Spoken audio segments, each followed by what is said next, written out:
The indie author revolution has been around for more than a decade, but we indies continue to push the boundaries of what we're capable of, from getting over initial prejudices to staring down perfectionism and author imposter syndrome.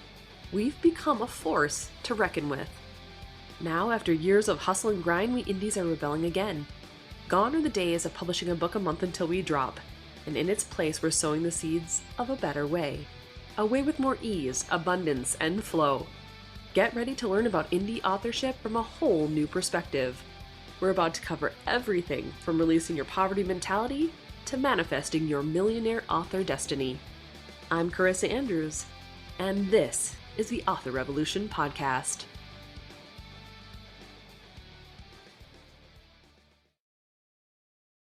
Well, hey guys, welcome back to another episode of the Author Revolution Podcast. So for those of you who have been listening to this podcast for a while, you already know that direct sales was really a huge component of where I was heading for this year. Like there was a lot of interest coming from the conferences that I've been to over the past year and a bit. There's been a lot of consideration that's gone into it. There was obviously a little bit of Kindle Unlimited drama, which is still not resolved. But at the end of the day, I did end up going wide and I did end up creating a direct store. And I'd like to thank a lot of that mentality and a lot of the, I think, gumption to today's podcast episode guest. So today we are talking with Katie Cross. She is a wonderful direct selling author who writes young adult fantasy, and she has been absolutely killing it in the direct sales space. But I originally met her and ran into her at InkersCon this past year, and I was riveted by her story that she told well at InkersCon, right? She was up there talking about her experiences with, trying to get her store up and running, seeing some really wild success, and then COVID happened, and she had to rethink her strategy a bit, especially being a mom. Now, we're going to get into all of this stuff, and she tells the story much more elegantly than I do, so I want to leave that for her. But overall, if you're an author who's thinking about what does your author career get to look like for you, and how do you want it to look like for you? Do you want it to be, this huge mastermindy type situation, or do you want a simple skeleton kind of a plan for now? Whatever it looks like to you, however your author career, your author bookstore, however your direct sales store gets to look for you, it's all up to you. And Katie does a really good job of explaining to us the mentality that we need in order to do well with our own stores and why it's actually so important that more of us are doing it now. If this is something that's calling to you, I hope you're going to love this podcast episode as much as I loved talking with Katie. I must have had espresso that day, guys. I was really excited, talked really fast. I mean, I know I always talk fast, but even for me, I'm listening to this thing going, holy cow, I talk fast. So hang on to your hats, be ready, maybe drink some espresso yourself, and let's get into this podcast episode interview. Well, hi, Katie. Welcome to the Author Revolution Podcast. I'm so excited that you're here. Now, I spoke in the introduction a little bit about how you came into my sphere and caught my attention, obviously at InkersCon. Well, I was just wondering if you'd explain a little bit more, though, to my audience about who you are, what your author journey has been like, and how you kind of came to that perspective of being an advocate for selling direct. I know a lot in one question. So No, it's a great question. I love multi-step questions. Well, thanks for having me. I'm super excited to be here and chat with your audience. I love the angle that you put on things. So this will be really fun. So I'm Katie Cross. I live in Montana and I write young adult fantasy books. And I have 2 kids. They're 7 and 4. They'll be 8 and 5 by the time you're hearing this. And they're amazing. They're rock stars. I have a lot of dogs, probably too many dogs. And I just really, really, really love to play in the mountains. It's my favorite thing. So we live up by the National Forest and we have a great time. And so I get to live in fantasy worlds and then I get to live in an actual world that feels like fantasy because it's just so beautiful up here, which is really cool. So yeah, I started writing, when I was in first grade. I think a lot of us can relate to that. I just always was. It wasn't this thing I picked up, it just always was. And eventually through a series of events, I worked as a pediatric registered nurse for a long time. And then I married the military and that ruined my career and I didn't have anything about writing. And so I dove into this book called Miss Mabel's School for Girls, led me to self-publishing, and here I am almost 10 years later with over 70 books to my name, 55-ish books to my fantasy world, and absolutely loving it. A couple years ago, though, I was frustrated with the Amazon hamster wheel of, you're constantly trying to get a BookBub deal and get it on, and advertising was different then than it was now. Amazon ads were just kind of coming out, and Facebook ads people are still trying to figure out, so it's just different. And I just felt like I was on a hamster wheel. And from the beginning of my career, I always really focused on how can I be an entrepreneur in the publishing world? Like, how can I actually run a business? Because the advice I always got once I started self-publishing was act like this is a business. And so I said, okay, well, how do you do that? So I followed entrepreneurs outside of the publishing industry. I went really far outside the industry, and then I would pull the nuggets that I found into publishing and self-publishing. Well, I didn't feel like I was a business owner. I felt like I was at the whims of all these other retailers and BookBub, which was fine until BookBub stopped loving me. And it just seemed like overnight I stopped getting their deals when I would always get their deals. So that was like, I totally had my fate in someone else's hands. So I decided to start trying out this direct sales thing. It wasn't as popular then as it is now, but it still had traction movement. And I had like a mastermind / kind of course that I started with, and I set it up. You can find a lot of those now. I set it up through Shopify. So I had a WordPress site at the time, but I decided to set up a separate Shopify one so I could just have really clean data as I ran the Facebook ads, and I could season the pixel a different way. And it just seemed easier that way. So I set up the Shopify store and I started selling. And in a nutshell, because this is like a 3-year story, I got into direct sales the January before COVID hit. And so when COVID hit and Facebook ads like dropped advertisers like it was hot, I was there. And so I just bought up all the bandwidth and was doing thousands of dollars of ads a day and having so much fun, and had my first 6-figure month. And it was all just really cool and all tied together, and it was really fun until it wasn't. And then, it like the post-COVID drop hit, and the model that I had created around direct sales at the time just proved it just wasn't going to work for me specifically. There were other people it was working for, but just the audience, whatever I tried, and we tried everything. My team was trying stuff. I had ad representatives at Facebook I talked to once a week. I mean, we were doing everything. I just couldn't make it work. And basically what happened is I realized I'd become more of a marketer and less of a writer, and I wasn't happy anymore, so I had to completely step back and realign and say, what do I actually want and how can direct sales get me there? And that leads to kind of the last year and a half where I've been focusing solely on direct sales and like the building the dream life that I want to lead, and doing it through my own company. And that's kind of brought us to where we met at InkersCon. Right.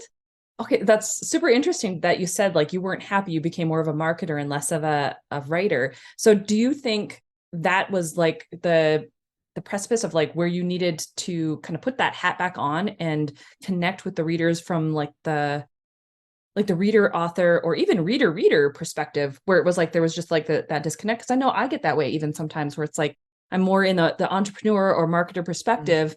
And then I'm like, why is this not working the way I anticipated? But I found the same thing where it's like, you have to kind of go back to that fun and the basis of who you are as a creative. So do you think that was really the case? Yeah. It's really just digging deep and figuring out, what do I really want here? Because I don't want to villainize advertising or marketing, because I love the marketing hat. It's fun. It's creative in its own way. And I still do that. But at the time, I realized I didn't come into this to become a marketer and a Facebook ads expert. Like some people love that and do that, but that's not what I specifically wanted. And I realized I don't even really read anymore. Like I'm hardly writing. So I did lose, like you said, that like reader connection. And so I just had to step back and ask, what do I really want here? Like what makes me happiest? And for my answer, for me, it was writing. Like I came into this game for story. And then the second thing was, I loved the response I got from my readers when they connected with my world. Like I get life-changing emails every single day from readers that are like, I was just diagnosed with cancer, or my husband was just in an accident and I'm in the hospital and I'm just reading your books to escape, or I'm a mom and I'm breastfeeding at night and I just need something happy. And, I just get all of that because we've all been there. And when I get those emails, I just remember like, I'm here to put goodness in the world through story. And that is what felt really good to me. And so that's where I decided to rebuild and structure around that ideal life.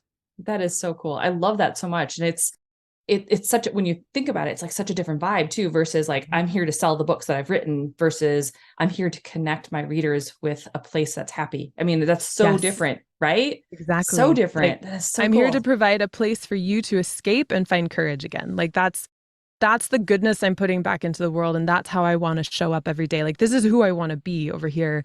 And it is really fun to make money. I like making money is like my third favorite thing. It's one of my favorite things. But I found I wasn't as successful at making money when I was focused on the money versus when I was more focused on my readers. That's when the money came more easily, more profitably. That's so cool. I love that. Is there anything in specific that you, now that you're direct, that you do in order to engage those readers so that they know that's what you're there for? Like that's your ethos? Oh gosh, yeah. So I form a very intentional relationship with my readers through the direct sales. And I do that because I want them to make decisions for me. So I think all of us are aware of like decision fatigue, especially as writers. We're like trying to plot something, we're like, I just can't decide one more decision, right? Like, I just don't want to decide anymore. I felt that way in my company sometimes. Like I would throw this stuff out, like, they're going to love this. They're going to love this. And inevitably, if I loved it, they hated it. And it was so frustrating. Like, gosh, like no matter how much market research I did, behavior is very different than like what people say. So people will say they'll buy something, but behavior is always very different, right? So what I was noticing is I was making assumptions, or I wasn't like asking for behaviors. I was asking for approval, which is a very interesting difference, right? So it's very different when you say, here's a book that I think you'll like, pre-order it, right? Versus this is a book I think you'll like, and people will be like, cool, that sounds really fun, whatever. They're just trying to make me happy. But like with direct sales, you can throw an idea out and say, hey, if you want to pre-order this at a special price, I'm writing this book, and you can watch the pre-orders. And if you're getting a ton of pre-orders, they probably want the book.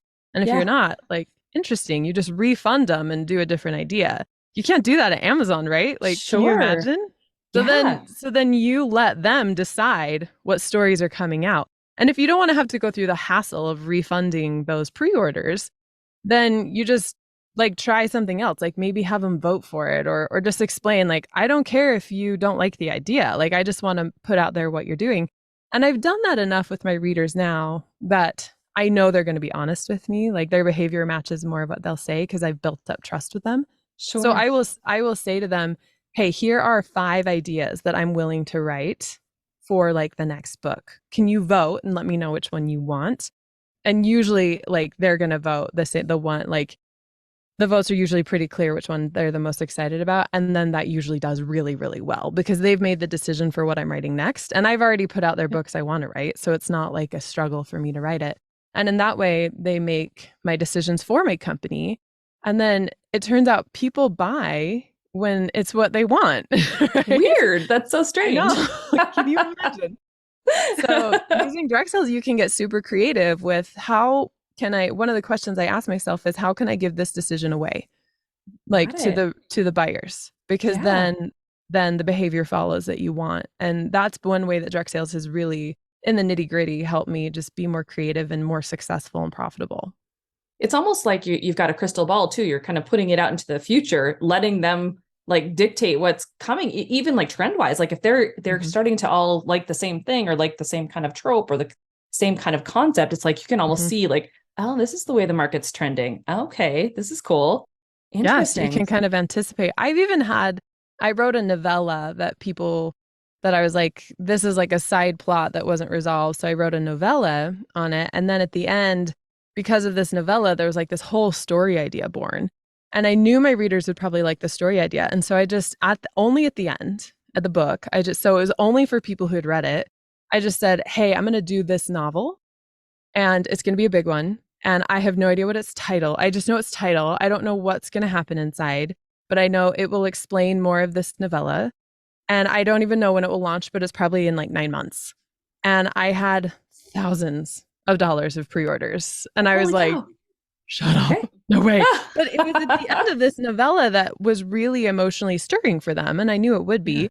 And so I was able to just capitalize on that and then get that instant feedback. And I was like, how interesting. Like 9 months, they didn't even care. They knew I hadn't written it and I did not have decision on what or how it would be. I couldn't even give them like an idea of the content and they still wanted it anyway. So that was super interesting data. Like that is really interesting. It's almost like I follow a lot of course content creators, obviously. And so like they've done stuff like that where it's like you ask the question in your groups or whatever, like, would you buy this thing? I'm thinking about creating this course. Like if I put it up for pre-order or whatever, would you purchase it? This is kind of the vague idea I have, but other than that, I have no clue. And if they start to like obviously come over or start to pre-order, you know that there's some traction there. They do the same sort of thing. So that's really interesting. I never thought to do that with my books. Huh. Well, and the behavior that you can have them actually do, because like I said, like if you can drive behavior instead of like approval or just them saying they'll do it, the behavior could even be like subscribing, right? Sure. Like sign up for this special list and only updates for this book will go to this list. Does that make sense? Yeah. So then you're not making them pre-order, but they have to like engage something to show like they have some behavior that then shows they're interested, right? For sure. So yeah, there's a lot of ways to play with this. It's really fun. Yeah, that's super cool.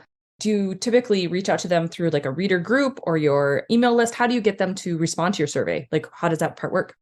So both, but email is always king because I own that, right? So I drive everything through email. And then we have a Facebook group called The Witchery. It's a place in my fantasy world. So we titled the Facebook group that to kind of make them feel at home. So we post things through there, and then we post on Instagram and Facebook too, like my fantasy page on Facebook, but really mostly we drive through email in the Facebook group. That's super cool. I love that. Yeah. Nice. And I do Zoom calls. I call them Coffee with Katie. And we do it Friday at noon Mountain Time. And then I have a live writing with Katie where they can come watch me write for an hour every Monday night. And they vote for short stories that they want that take place in my fantasy world. And I write those short stories only on those calls so they can watch it develop. And then we record the audiobook together. So a lot of the times if we have new initiatives or things coming through, I use that platform to really push it to the in-person people because there's something about like talking face to face about it. Yeah, that really drives it home. So we communicate a lot through there. So I'll be like, hey, the reader's request form is live. Like, go throw your ideas in. What do you want? And then they'll go do it, and I'll just drop the link in the Zoom chat or something. Was it always really popular from the get-go, or did it take time to kind of get the readers to realize that, yeah, you're going to be here, you're doing this thing, like engage with it? I think that like the overall trust, you mean, like with ideas? Yeah. Yeah, I mean, trust takes time, right? I'd say it probably was about 6 months when people started realizing, oh, Katie's like serious. So at the beginning of 2022, I said, we're going to do a book a month. I'm going to have a book a month for you. And some of those were novellas, right? In 2022, I was figuring out my process, trying to figure out if I could do it. What did it look like for systems in my team? How did I set up standard operating procedures, that kind of stuff. But I produced a new novel every 3 months and then a novella every month. Okay. And at about 6 months, when I was consistently launching the first Friday of every month, they were like, oh, okay. So I kind of noticed behaviors like stabilize where they were buying every month. They were showing up, they were responding. And then at the beginning of this year, I announced I would be doing a new novel every month. So like a 70 to 90,000 word book the first Friday of every month. And by now, people just know, like the first Friday, Katie shows up in my inbox. She has without fail for over a year. And then that like spills to other things. And what I noticed was people were more willing to share my stuff with other people because they knew my niche, right? I was fantasy. Well, it took me a while. I hung on to both a contemporary romance series and fantasy for a while, but I didn't like being split and it didn't feel good. And I wasn't serving my romance readers the way they deserved. And so I just cut that off and I've moved to just full fantasy focus. So they know like my niche, they know how to share me, they know how to refer people to me, they know how to like who should come into my world and how. And so it seems like once I built their trust, the word of mouth really started picking up because they knew that they could honestly say to people, she does a book a month, you know, like you're gonna be able to do this. So what is it? Now I got to understand your system. Like you've got the 2 young kids, you're writing a book a month, 70 to 90,000 words. How do you do it? Because I know people on here are going to be like, how is she making that happen? I know. I get a lot of people that are like jaw dropping. It sounds really crazy and really daunting, right? Like it seems like a big deal. But first of all, I've been like published for almost 10 years. So I've been slowly figuring out my process for a while. I cannot emphasize this enough. I love writing. Like, I just love being in Alcara, which is my fantasy world. And I love stories, right? So there's power in stories that supersedes all of us. And I love tapping into that, and I love the puzzle. So I'm a big fan of the actual work, which makes a huge difference when you actually love to write and edit, makes you want to work. And then I will sometimes write like at my computer. This is not, I'm on Facebook, I'm on Instagram, I'm on email. This is just, I set a timer, and for 1 hour that timer goes, and I'm doing nothing but writing, anywhere from 5 to 6 hours a day sometimes. Like yesterday, I wrote 14,000 words over the space of 12 hours. So there is a lot of just in the work time. It's something I've built up the ability to do over time. I've like listened to people that are smarter than me, and I've taken their advice, like it has built up to what it is over time, because that's who I wanted to be. Like, that was what I wanted to put in the world, and that was the vision I had for my company. And so I've moved toward that vision slowly. And I have a lot of safeties built in, right? So I have a 4 and a 7-year-old at home. So I have to be really, really efficient.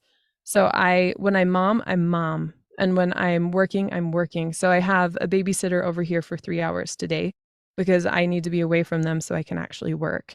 And then as soon as I'm done with the 3 hours the babysitter gives me, I close my computer and I'm mom.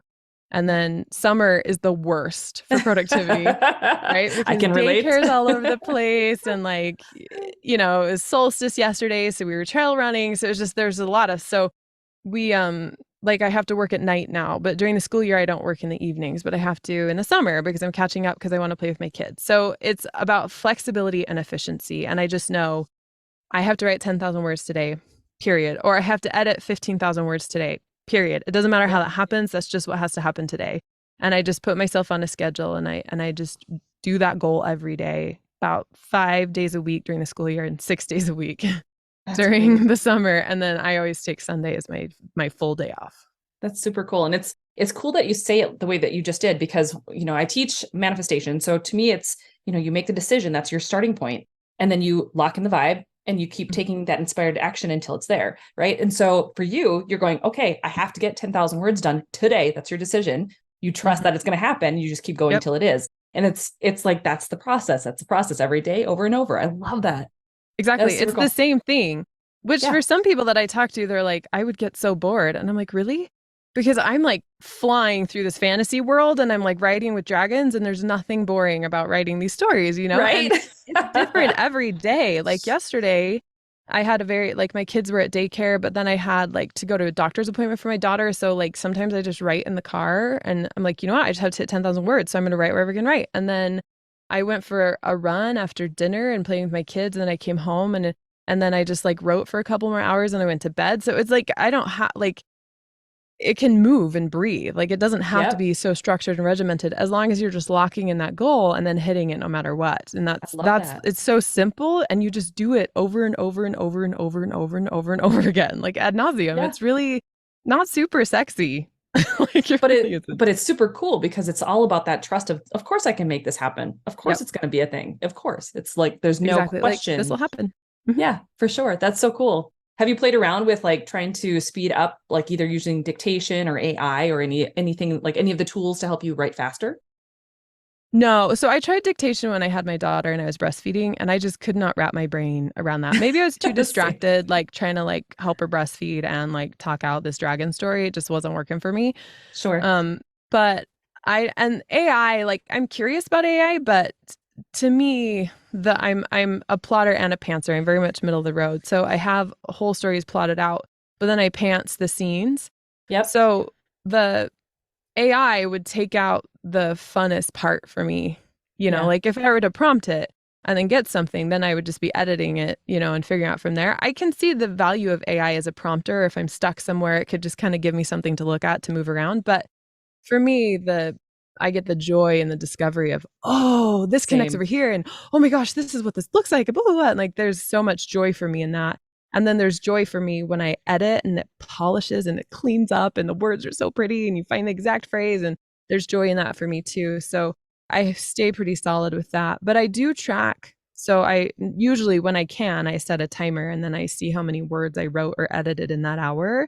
And then I just watch for trends. And usually there's like a slow, steady upward trend. I can first draft an average of 3,000 words an hour. And it used to be closer to 2,000. And sometimes I hit 3,700, so then I kind of watch for trends just because it's interesting to see. But no, those are the joyful parts for me. What I found is I actually cleaned up everything else that was inefficient and just made more time for writing. So I love it. Unsubscribing from only emails that are emails that are necessary only. Like I unsubscribe from everything else, or I have a different account for those. I have a timer. I'm only on Facebook for 10 minutes and I go to the business suite so that I don't get distracted by the feed. I don't have the Facebook app on my phone, like that kind of stuff where I can shave off all of these decision points or all of this time that I don't waste. And it's amazing how many hours a day you open up when you're not opening up email.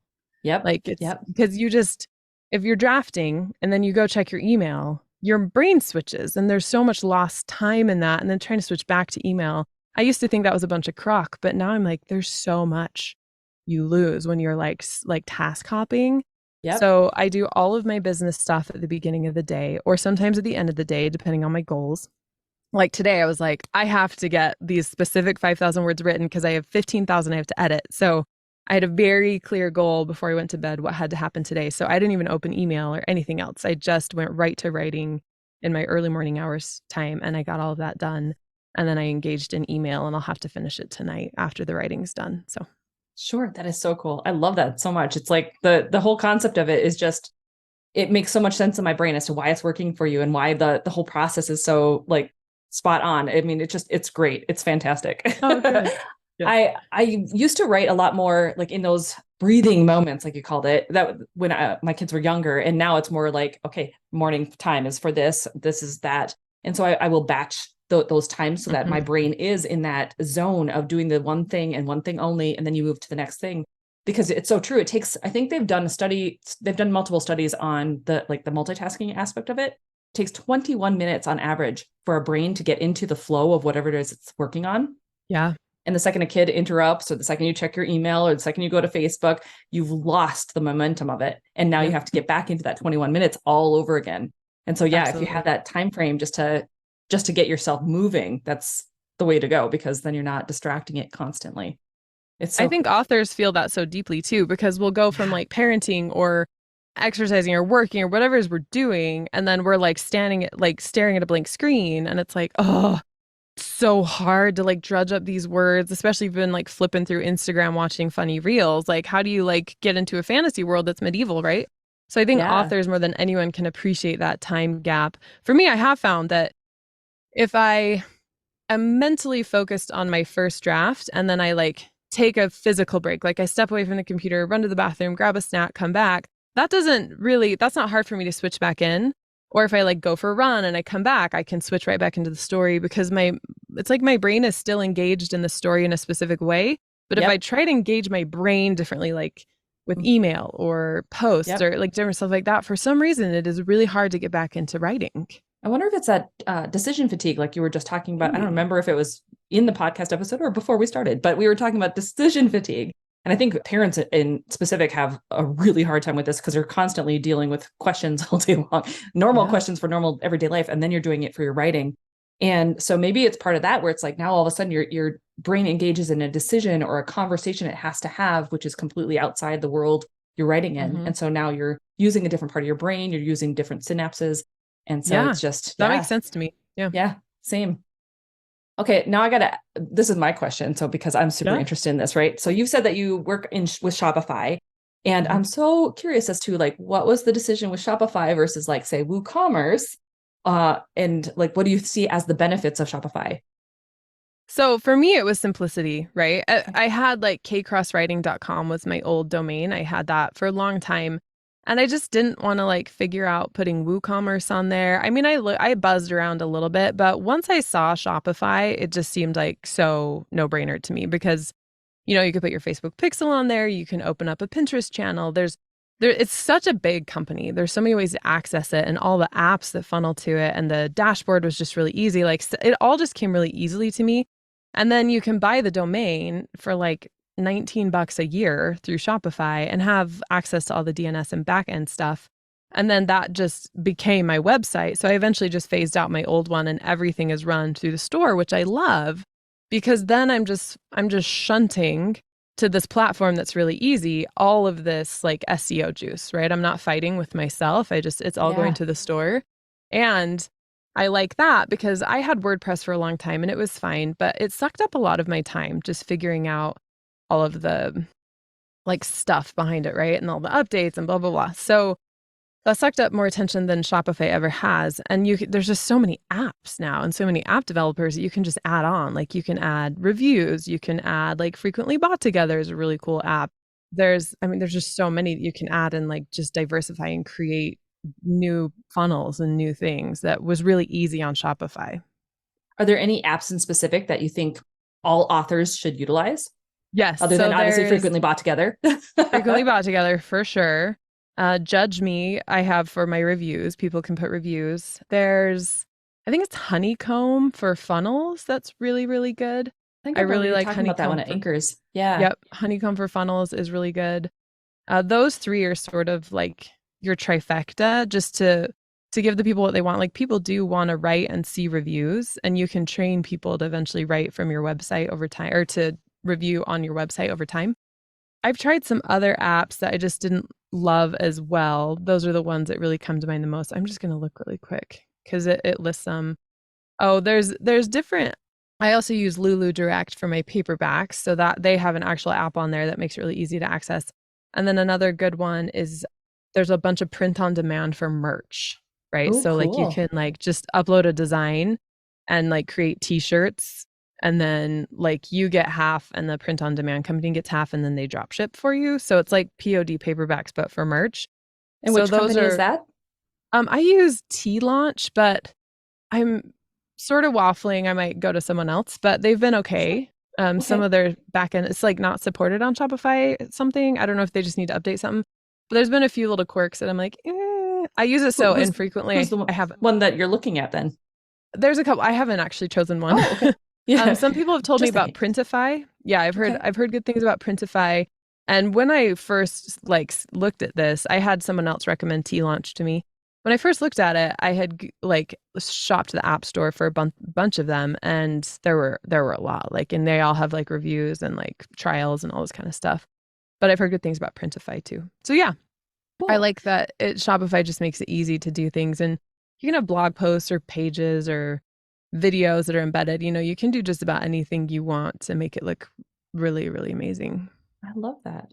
Is there a way to be able to pull, like if you have let's say you're in, all in right now into Amazon, can you pull reviews from Amazon over to the store? Mm-hmm. Or do they have to like come over to your store and specifically? No, you can scrape it. Yeah, you can scrape it off Amazon. That's legal. And then I had my IT guy that worked for me at the time. He scraped the reviews on Amazon and then pulled them over to Judge Me and put them on. I have no idea how he did it.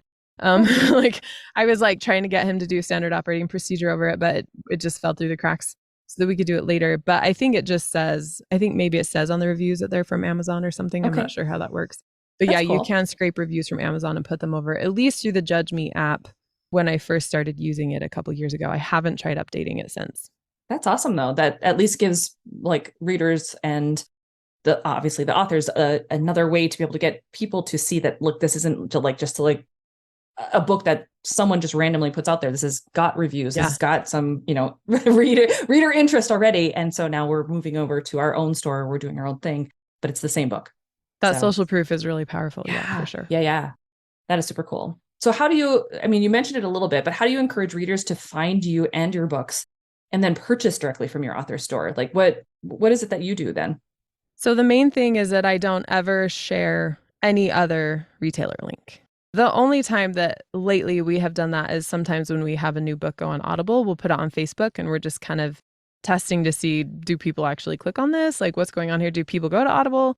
Like if we don't have advertising dollars behind it, it's more been a test than anything. But other than that, there's no other option. I'll say to people, like, this is available on all retailers, like at the back of the ebook, like where I have a list of books, that kind of thing. But on my newsletters, my social media, it always goes just to my website. And Smart. If people ask for a link, it just goes to my website. And, people will say, are you on Amazon? I'm like, yeah, I'm on Amazon. You can find me there.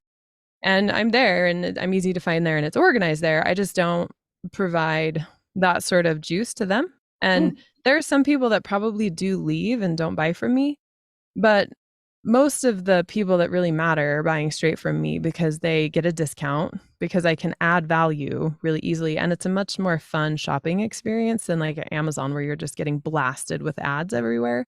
Right. The other thing that I do is I figure out the really highly valued stories that readers want, because at the end of the day, they just want more books, right? Like most people aren't going to really care as long as they can open it up and read the book in a good manner.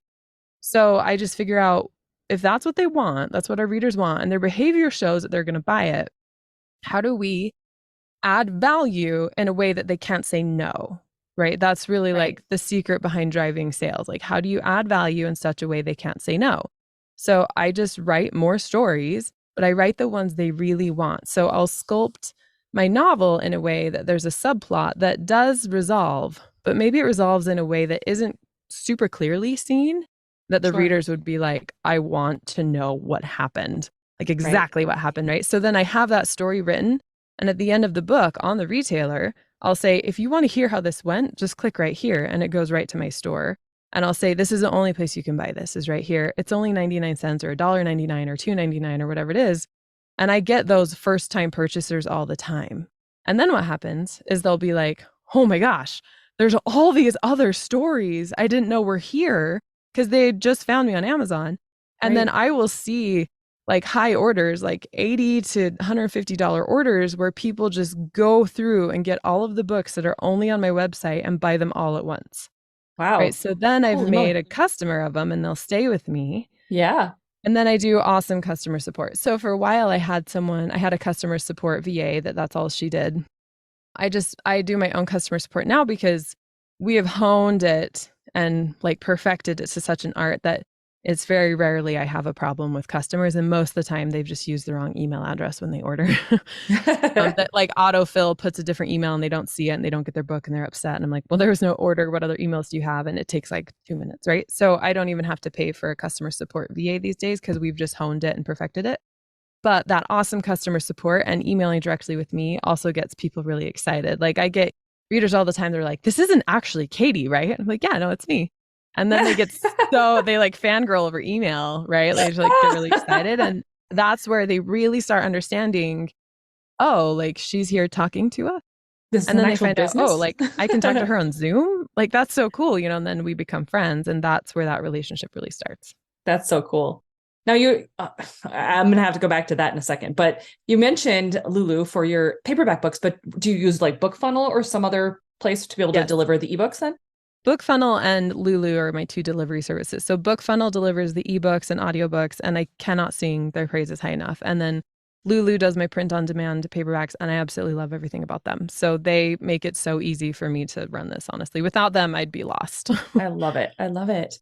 I know Lulu was at InkersCon as well. And I wish I would have gotten the chance to sit down and speak with them. I'll have to reach out to them. They're and so be fun. Like, hey guys. Yeah, Sarah would love it. You should reach out to her. She'd love it. I will definitely do that. So when it comes to like that engagement and all the ways that now the readers understand it's you and, oh my gosh, I can talk to her. Like, did the traction build? Like, did it start kind of slow and trickle, or was it pretty instantaneous because you were only sending them directly to your store and getting that going? Like, how did that look? Oh, it's a trickle. Yeah, for sure. I mean, I had established audience. Like I had an email list that were motivated to buy, but it still took a while to start seeing those orders come in on those back titles where they all of a sudden understood, oh, there's a lot of these, right? Like, because when you have as many titles as I do, then it's a question of, well, how do I communicate these to the reader in a non-overwhelming way? My fantasy world is Alcara. There's over 55 titles there. How do you put those in front of people? You know, so we've experimented with like reading order lists and like certain segmentation and email follow-up and that kind of stuff. So I think the process of like pulling them in and doing that built the trust. And then it just slowly started rolling because once they came into my website and they saw I had all this other stuff for them and that they loved it, then they wanted to stay. But it is hard data to track, right? Like I don't go through every single order and figure out, was this your 5th order or your 10th order? But what I have noticed is that names pop up over time. If I just kind of skim my orders list, I start recognizing people And I'll kind of click and be like, oh, this is their 25th order. Or I'll have like a $150 order land and I'm like, oh, sweet. Who bought from me? Right. And so I'll go look and it'll be first time order. And then I can look at their titles and be like, oh, interesting. Audiobooks are big for binges. Like I had an almost $300 order the other day come through and it was all audio. Someone just like skimmed through and got all the audiobooks. So that was really cool. So, you can kind of pull the data in and get an idea that way. That's so cool. I just had to make a note because I'm like, I don't want to forget this. Is it easy for like when people are coming to your store, is it easy for them to buy all? Like, you know how Amazon has like the series and you could be like, oh, buy all 4 of the books from this series or, whatever. Is it easy on Shopify to buy all? That's what the frequently bought together is great for. Then you can they can hit buy all for that. Or, nice. They're just adding stuff to cart. I've actually found that a lot of my readers like to browse and they like to study and like make sure they want this. They're very like, as consumers, their behaviors are more targeted than I expected. Because I'm like, I fly by the seat of my pants and everything. I'm like, that book looks awesome. Bye. Like Chirp is my best friend. I'm just always like urge buying like $3 audiobooks off of them. So a lot of them are a little more targeted. They like that browsing, taking their time ability. And then other people who are just the people that are showing up for the monthly launch, they're just automatically buying whatever's on the frequently bought together button. And it's usually the book that's on sale and then the next 2 for pre-order. And then very cool. just kind of buy that way. Nice.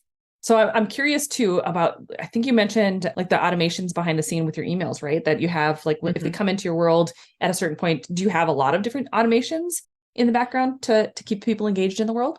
I have tons of automations. I don't have as many marketing automations, like marketing geared. So I have like a free ebook, a free audiobook. I have like variants of those that we've tested over the years. I used to do a ton of A/B testing on like my opening sequence and testing it out and stuff. But that always changes. The market changes. You kind of have to roll with it and stuff. So I have some of those. We've tried segmenting based on tagging. Like if they have these tags, then they would go to this. They would get these other recommendations. So they've read, if they have these tags, that means they've bought this series, so we can recommend this next series, right? Like we have that kind of stuff. But right now, I just was driving, like I wanted a very simple, clean business model while I was like getting my kids into full-time school. Right. I was like, you know what? I have a very specific life I want to lead right now. And while my kids are not in full-time school, this is how I can do that. And so I just made a really clean business model. So I don't have a lot of marketing funnels that I have to support right now. I have enough to grab the people that are interested, like in ebook or audio.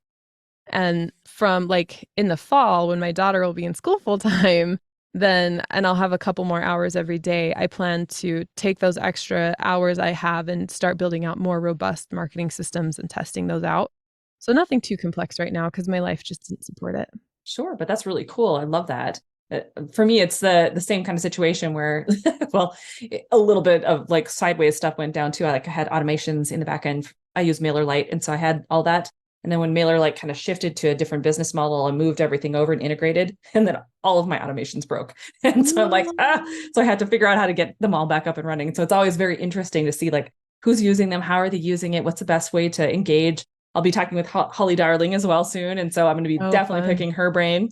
But it's just, it's super interesting. And it's something that I'm going, okay, I'm going to have to rebuild these and get them back out. But I feel like I want to do something different and just have more fun with it for sure. So that's cool. Yeah. Now, I think I know the answer to this question, but I'm going to ask it anyway. But what do you think your key to success has been with direct sales?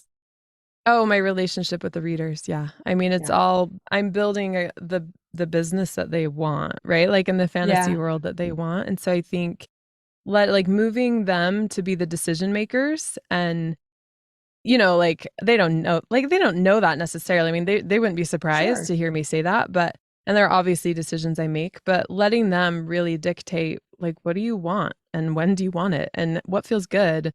I think that relationship and building that trust is the absolute key. I mean, I know tons of people that are making millions of dollars in direct sales in a different model and they love it and they're not as connected because that just doesn't work for them.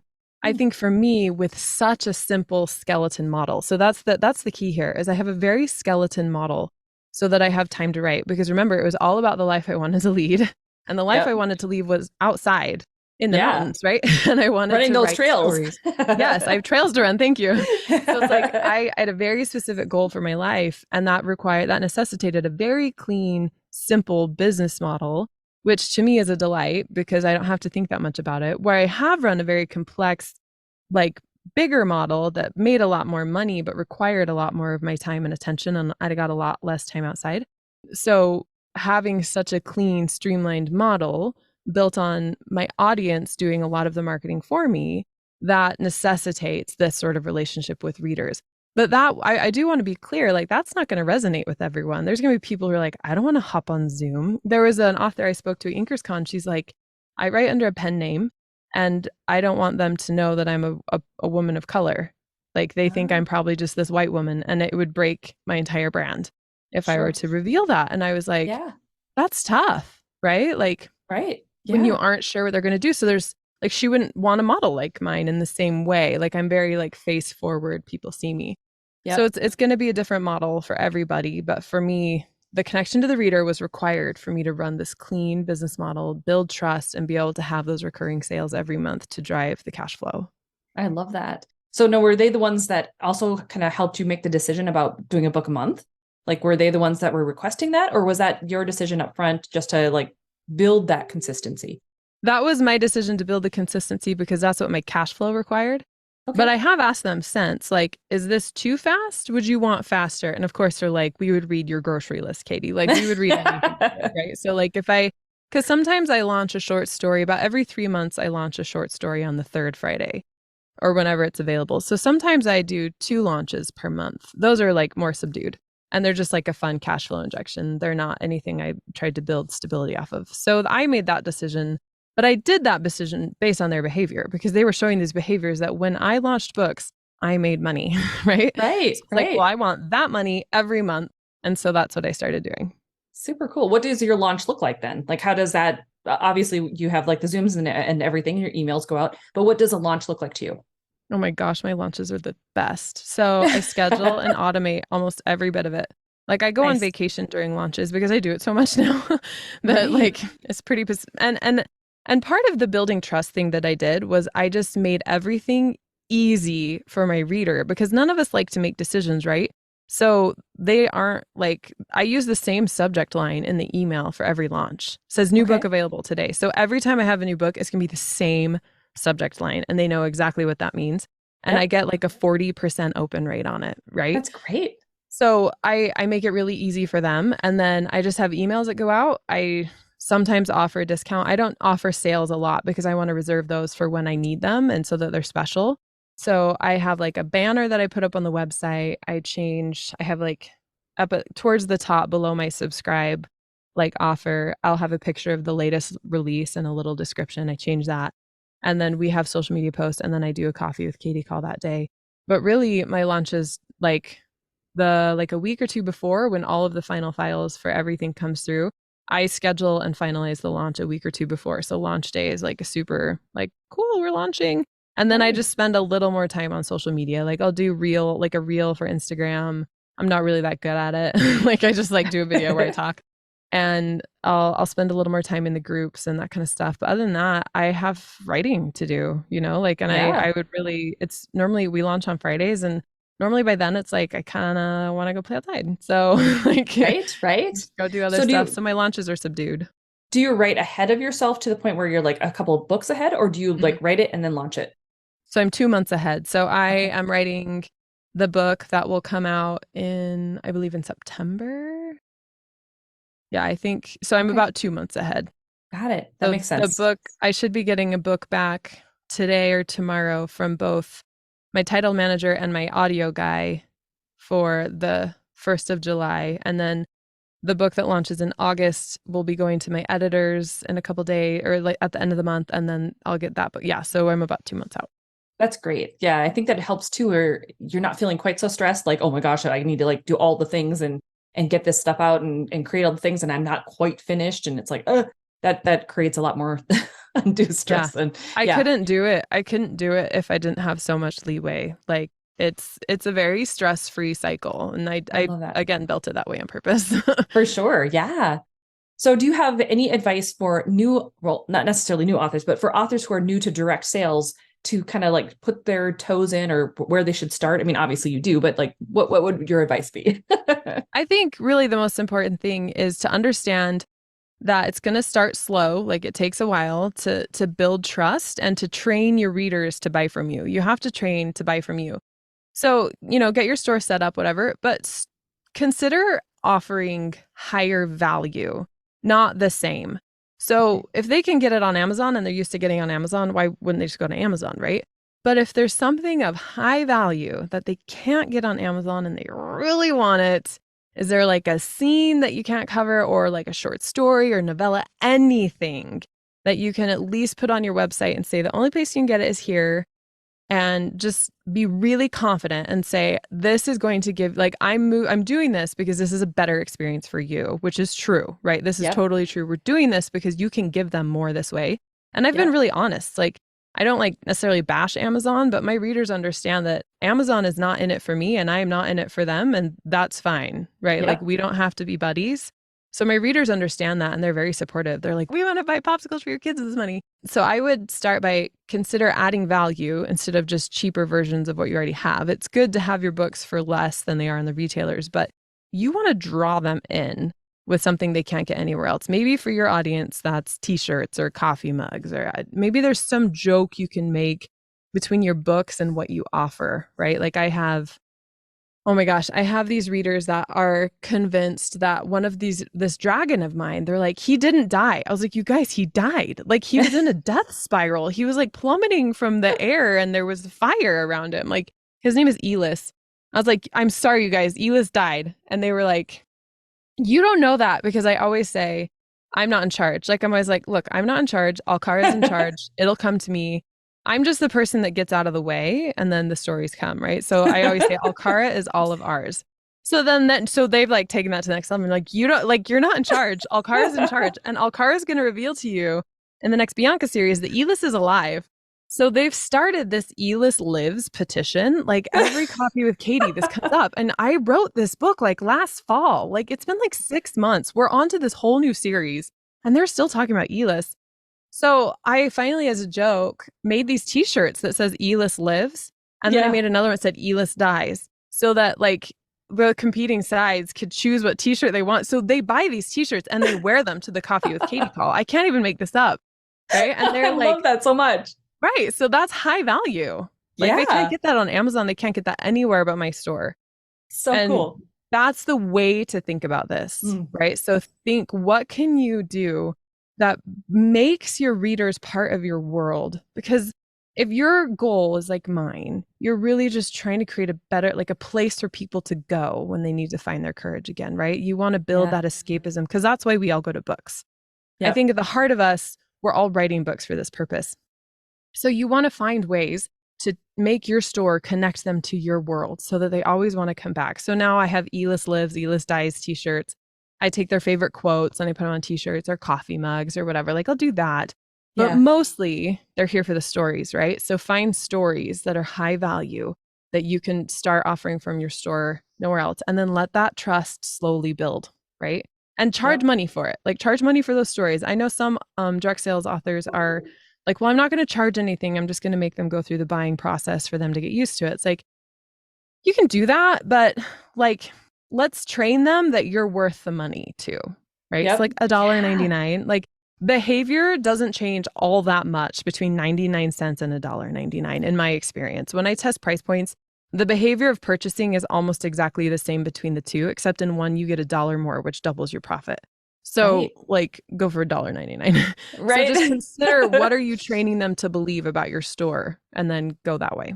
I love that. I just had a conversation with Only James, and she talks very similarly, where like for her, she's more Patreon and merch. And so she does it from kind of that perspective, but it's the same kind of concept where it's like, think of all the way, like think like the creative entrepreneur or the fangirl, and like, what would you want, from your world? How would you like to immerse people in it? And like, what ways can you get them excited about being a part of this like situation? And it's just, you're concretizing that in my brain, that it truly is. It's about creating that safe place where readers can come fangirl or fanboy out and like just have a really good time. And I think that's just so key. That's so neat. Yes. I think that's really everything. That's what drives this whole train. Yeah, for sure. I love it so much. Okay, so do you have any resources available that might help new authors if they're looking to go direct or like want to exit KU and want to start doing the, like the wide and direct sales thing? Yeah, so I don't offer any author services right now. I don't have any plans to because I'm, just writing books and running in the mountains. But I really highly recommend Morgana Best. She has a really cool course. She has a lot of different parts to it. She's been doing direct sales for a really long time. I've talked to Morgana. I really like what she's doing. I work with Joe Solari, and his book Advantage is a really cool, like, if you want to read or like get the audiobook for Advantage, that book helped me understand how to think differently about my audience, like in terms of I'm trying to make a family for them, right? Yeah. And so that's Yeah, a yeah. really good book to start thinking differently about your marketing. Bonnie Paulson is really good too. Like if you're looking for advertising help, I really like her if you're doing direct sales, because you get so much more data with advertising when you do direct sales. Like, Oh, for sure. you can do purchase conversion instead of just traffic, which is a game changer. I loved purchase conversion. So there's a lot of things that way you can do. There's a lot of people out there talking about this right now, which is really cool. There's no shortage of resources for people talking about direct sales. Those are just the ones that I personally know and would recommend. Awesome. I love it. Well, Katie, thank you so much for being on the show today. We've talked so much, and I know that my audience is going to be like, their brains are going to be exploding right now. It's going to be amazing. I love it. I can't wait to get the emails from everybody because they're going to be like, oh my gosh, that was amazing. Oh, I'm so glad. Thank you for having me. It's a fun discussion, and you asked all the right questions. It's been really fun. I love it so much. And you have so many great answers, and it makes me want to keep digging more and more. And so I'm definitely looking into direct sales, and I'm going to test out Shopify. If not with my fantasy pen name, I'm going to definitely do it with the rom-com that I'm starting up and just start as a mean to go on and see how it goes. Yeah. I like so that. I'm definitely going to play around with it and go find all the apps that you're talking about. It's going to be great. Well, it's fun too, because the more people are doing it, the more trained everyone is in general. So then it just creates more success, right? Like, especially with romance. We need to train romance authors to get off KU. So the more we have people building these stores and training people and building trust, it helps everyone across the board. For sure. Okay, so where can everybody find you? Obviously in your awesome books when they're going, oh my gosh, I need to go check out this woman in Alcara. Yeah, so go to katiecrossbooks.com. You'll see all of them listed there. You can get my first book, Flame. It's a dragon rider book in a medieval secondary fantasy world for free, both in ebook and audio. And if you have any questions, you can just email me. It's katie@kcrosswriting.com. I love it. Thank you, Katie, so much for being here. Thank you so much for having me. Isn't Katie Cross amazing? I loved listening to her story. I mean, we both are fantasy authors. I started in YA, so to me, it's like I totally vibe with where she's at and what she's trying to do. Plus, being a mom is something that I'm also doing, and I do a lot of things. I'm not writing a book a month, but I do an awful lot of things, from all sorts of different perspectives. But Katie takes it to such a beautiful place, and I think the lesson that I really learned from her deep dive into what she wants and how she wants her author career to look for her, really what settled with me was that she created enough space to live the life that she wants right now. And that to her means getting outside and exploring and trail running and being in nature in Montana and having time with her 2 kids and her family, because that's important too. But in order to do that, she knows what she wants to do for her readers. And so she created a plan. She sticks to her plan, and she just enjoys every moment of it. Now, when you have that plan and you just allow yourself to enjoy the process, to enjoy the writing, that's really powerful. And the fact that she cuts out a lot of the extra distractions also stuck with me, because sometimes I even wonder, is all the things that I'm doing really just distracting me from the one thing I really need to put more focus in on? And I don't know what that is just yet. I'm still asking myself those questions. But it's important to know that it doesn't matter what phase of your author career you're in, you're always going to ask those questions like, is this really where I want to be? Is this how I really want my career to look? Am I meant for something different? Am I meant for something bigger? Am I meant for something that can look different? Always be questioning that, because sometimes we start things, author careers included, with a certain idea in mind. And then it kind of takes a life of its own, and we get drug along for the ride instead of us taking the reins and actually determining the direction of our careers. So that was definitely something I took from it, in addition to obviously going ahead and doing the direct store. And I was a lot more impatient than apparently I let on in this podcast episode, because I thought for sure I'd be waiting to do it until 2024. I'm like, no, I've got other things, other plans to do. And then I ended up doing it anyway, because that's that activator part of me. I like to, once I've gotten that inspired action, I just run with it and I see what happens. And I'm so glad that I did, because so far my direct store, even though I am looking at it from like a bigger perspective, my income is slightly down from where it would be when I was in KU, at least so far this month. But a third of my income is coming from direct sales.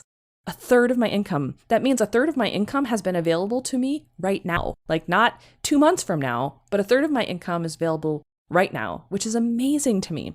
And I know it's only going to get better and more expansive as time goes on, because it's up and up only, right, guys? We have this mantra that we hold ourselves to, up and up only. So as we choose to do things differently, as we choose to expand, as we choose to create that new expansive version of ourselves, we can trust that the next step is going to be the right step and that it's going to expand for us.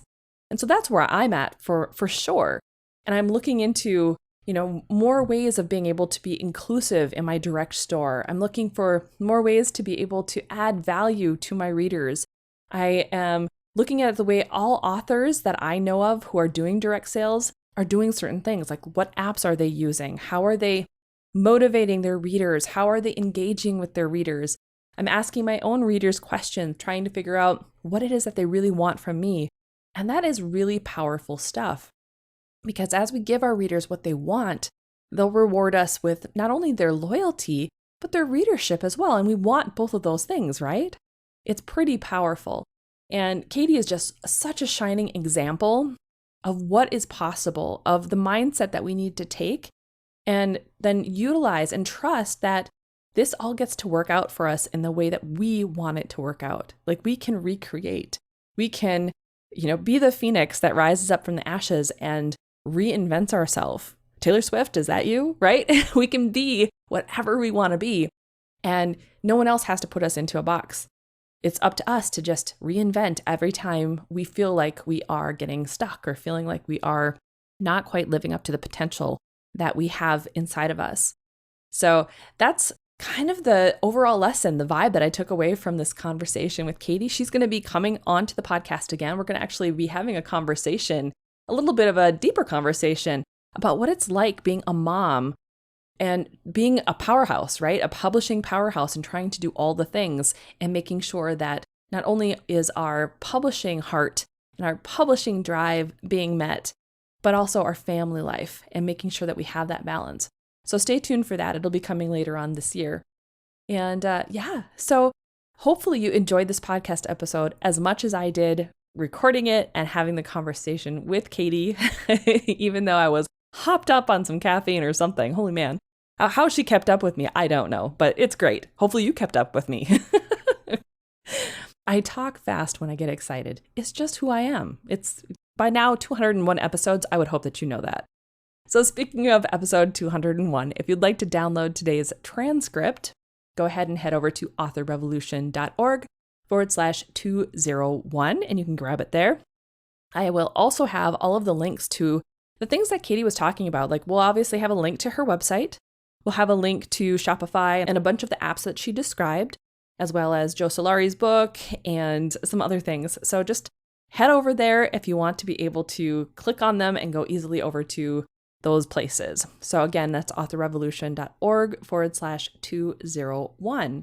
Now, don't forget, we still have our 200th episode giveaway that is happening right now. So if you want to enter for a chance to win, you can go over to that same page, authorrevolution.org/201, or you can head over to authorrevolution.org/200th. So it's 200th, 200th, and you can enter to win at the landing page right there. Oh my goodness, guys, it's been an interesting year so far, if I do say so myself. There is so much cool stuff on the horizon for authors. We are truly taking back our platforms, our names, our everything. Honestly, it's like a brand new author revolution is how it feels. It really is cool and exciting. And I'm so glad to be a part of this, part of the community, this part of the expansion of it. It's just really fascinating and wonderful to be included in it. It's great. So thank you for listening. Thank you for being here and being a participant of the Author Revolution podcast. I couldn't do what I do without you. I appreciate you so much. Have a wonderful rest of the week. Get some words on the page. Think about going into Shopify and selling direct. But of course, no matter what you do, no matter how you do it, go forth and start your author revolution.